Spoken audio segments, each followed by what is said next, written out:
1950년 여름 한반도는 불길에 휩싸였다.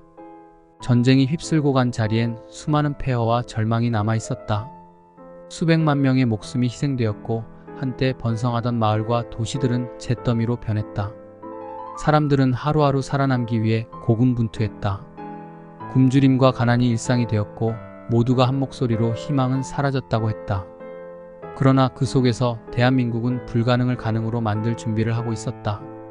한강이 기적이라 불리는 기적 같은 경제 성장은 바로 이 절망의 한가운데에서 피어올랐다. 세계 최빈국 중 하나였던 나라가 불과 몇십 년 만에 세계 경제 대국으로 거듭난 이 역사는 그 자체로 놀라운 드라마였다. 전쟁 후 한국의 경제 상황은 끔찍했다. 1인당 GDP는 79달러에 불과했고 국민 대부분은 식량 부족과 기아에 허덕였다. 나라 전체가 생존의 위기에 직면한 가운데 세계는 한국이 자립하기 힘들 것이라 예측했다. 하지만 한국은 굴복하지 않았다. 박정희 정부가 1960년대에 들어서면서 본격적으로 추진한 경제개발 5개년 계획은 대한민국의 경제 발전을 이끌기 위한 야심찬 계획이었다. 이 계획은 단순한 성장 전략이 아닌 나라의 존망이 걸린 문제였다. 우리는 산업화 없이는 자주국방과 독립도 불가능하다고 판단했고 자원을 극도로 절약하면서 모든 에너지를 산업 발전에 쏟아부었다. 한국의 자원은 빈약했다. 석유 한 방울 나지 않았고 첨단 기술도 없었으며 심지어 외부로부터 신뢰받을 만한 경제적 기반도 없었다. 하지만 우리는 선택의 여지가 없다고 생각했다. 중화공업화는 당시로서는 너무도 무모해 보였던 선택이었다. 그러나 우리는 강하게 밀어붙였다. 이 과정에서 등장한 것이 바로 포항제철이다. 포항제철은 세계 최대의 철강 공장이 되었고 이 공장은 한국 경제의 철강 심장으로 불리며 전후 재건의 상징이 되었다. 철강은 자동차, 조선, 건설 등 다양한 산업의 기초 자원이었고 이는 곧 한국 경제를 움직이는 동력이 되었다. 하지만 산업화의 길은 결코 순탄치 않았다. 초창기 포항제철이 완공될 당시 많은 이들이 이 사업이 실패할 것이라고 비웃었다.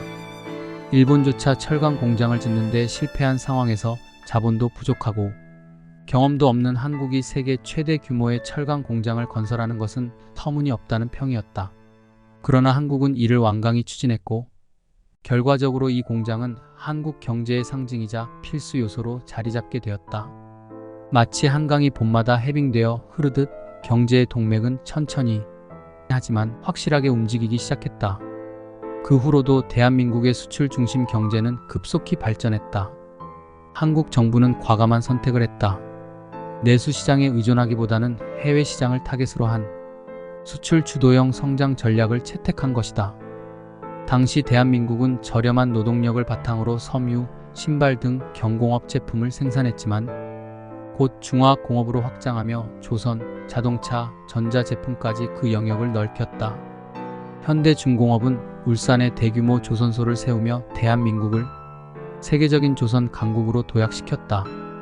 불가능해 보였던 일이 차근차근 실현되는 순간이었다.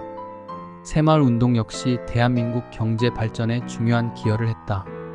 1970년대에 시작된 새마을운동은 농촌 경제를 혁신하고 도시와 농촌 간의 격차를 줄이기 위한 운동이었다. 근면, 자조, 협동이라는 슬로건 아래 국민들은 서로 도우며 스스로 삶의 질을 개선하기 위해 노력했다. 그 당시 농촌의 경제 상황은 열악했고 도시로 이주하는 사람들이 급격히 증가하고 있었다. 하지만 새마을운동은 농촌 공동체의 활력을 불어넣었고 국가의 전반적인 경제 발전에 긍정적인 영향을 미쳤다. 특히 이 운동은 단순한 경제 개발이 아닌 정신적 성장의 일환이었다.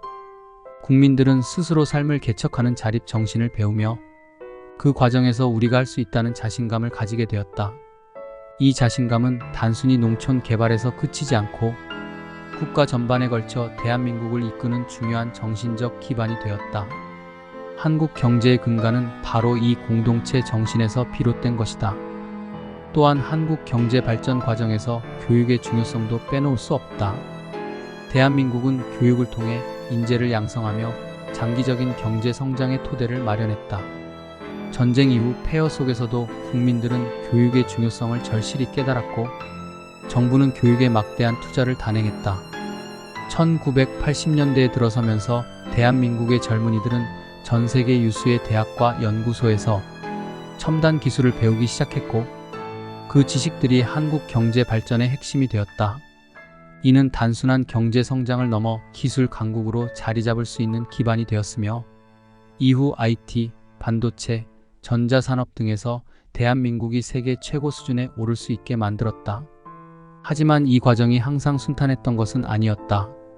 1970년대와 80년대에는 오일 쇼크와 같은 외부적 충격도 있었고, 국내에서는 군사 정권에 대한 저항과 민주화 요구가 커지면서 정치적 혼란도 잦았다.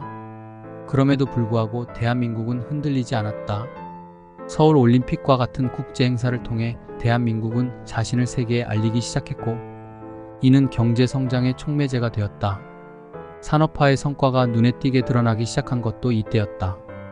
그러나 대한민국 경제의 최대 위기는 1997년 IMF 외환위기였다. 그때까지 한강의 기적으로 불리던 경제 성장은 멈춰버린 듯했다. 대기업들이 연이어 부도를 맞았고, 은행들은 파산 직전에 이르렀다. 거리는 직장을 잃은 사람들로 넘쳐났고, 실업률은 급격히 상승했다. 국민들은 밤새 줄을 서서 은행에서 돈을 찾기 위해 안간힘을 썼다. 마치 한국 경제가 모두 무너져 내리는 것처럼 보였다. 그 당시 한국은 역사상 가장 큰 경제적 위기를 맞이했지만 다시 한번 놀라운 회복력을 보여주었다. 국가적 위기 속에서 한국인들은 특유의 끈기로 IMF의 요구에 따라 구조조정을 단행하고 경제 개혁을 시작했다. 기업들은 경쟁력을 높이기 위해 체질을 개선했고, 정부는 금융 시스템을 전면적으로 재정비했다. 이 과정에서 수많은 어려움이 있었지만 국민들의 단합된 노력 덕분에 대한민국은 다시 일어섰다. 외환 위기는 한국 경제에 큰 상처를 남겼지만 동시에 더 튼튼한 경제 체제를 구축하는 계기가 되었다. 이후 대한민국은 IT 산업의 중심지로 자리매김했다. 삼성전자는 스마트폰과 반도체 분야에서 세계 1위 자리를 굳혔고, LG, SK와 같은 기업들도 세계 시장에서 주도적인 역할을 하며 대한민국의 기술력을 증명했다. 정보통신 기술은 21세기 대한민국 경제의 핵심 동력이 되었고, 4차 산업혁명 시대를 맞아 인공지능, 자율주행, 빅데이터와 같은 첨단 기술 분야에서도 대한민국은 선두주자로 나서고 있다. 한강의 기적은 과거의 신화로만 머물지 않는다. 그것은 현재 진행 중이며 대한민국의 미래를 밝히는 원동력이다. 전쟁의 폐허에서 일어나 전 세계를 놀라게 한 이 작은 나라는 이제 세계 경제를 이끄는 중요한 국가로 자리 잡았다. 그리고 이 기적은 결코 멈추지 않을 것이다. 대한민국은 지금도 더 나은 미래를 향해 달려가고 있다. 불가능이란 단어를 모르는 이 민족의 여정은 계속될 것이며, 그 끝에서 또 다른 기적을 써내려갈 것이다. 지금까지의 내용이 좋으셨다면 구독과 좋아요 부탁드립니다. 끝까지 시청해주셔서 감사합니다.